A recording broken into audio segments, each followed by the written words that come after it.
জীবনে চলার পথে যদি আমাদের সাথে কোনো একটা কিছু খারাপ পড়ে যায় তাহলে কিন্তু সেইটাতেই সব শেষ হয়ে যাওয়া না, সেইটাকে পরিষ্কার পরিচ্ছন্ন করে আমরা কিন্তু আমাদের মতো করে সাজিয়ে গুছিয়ে নিতে পারি। যেমন আমার রান্নাঘরের এই জানালার পোর্শনটা আমার অনেকটা নোংরা হয়েছিল, টানা 2 দিন পরিষ্কার করে এই পর্যায়ে আসতে পেরেছি। তবে আমি নিজের কাছে এখনও স্যাটিসফাই হতে পারি নাই, কারণ আমার কাছে মনে হয়েছে এটা আরও ক্লিন করা প্রয়োজন।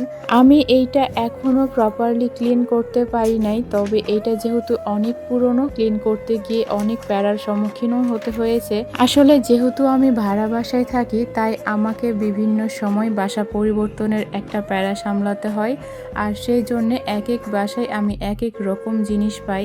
তবে এই রকম আর এত নোংরা অবস্থায় এই ফার্স্ট টাইম পেয়েছিলাম, যেটাকে আমি ক্লিন করে এই পর্যায়ে আনতে পেরেছি। কিন্তু এইটা এখনও পরিষ্কার হয় নাই, এটা আরও পরিষ্কার করা প্রয়োজন।